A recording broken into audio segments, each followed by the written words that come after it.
What's going on with the rental market in Victoria? I had a couple people ask me about this in the National Rent Report video because Victoria is rarely mentioned in the social media posts about it. Now, I wasn't able to find Victoria on my city dwellers map of Canada, but according to Google, it's a real place located somewhere in the Pacific Ocean.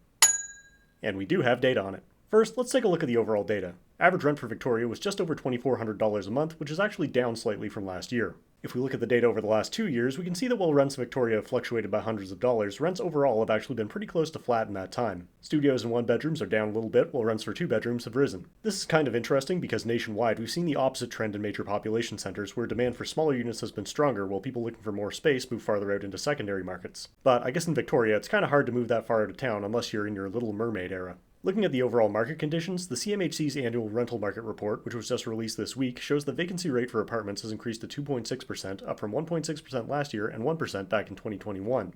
2.6% is still relatively low, but it does mean that renters are starting to have more choice in the market, which typically comes along with more competitive rents. If we look at the construction report, we can see that housing completions increased year over year, and that more than 80% of the new housing units were apartments, which is probably why vacancy rates have been increasing.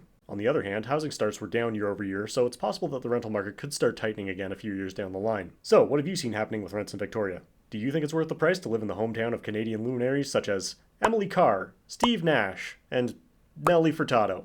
Let us know in the comments. Also, let us know in the comments if you have any restaurant recommendations in Victoria. And if my boss is watching, this is just a work-related request designed to drive engagement. It definitely doesn't have anything to do with my upcoming personal trip to Vancouver Island. As always, if you want more details, you can check out the full report on Rentals.ca and follow us here for more information on rental markets in Canada.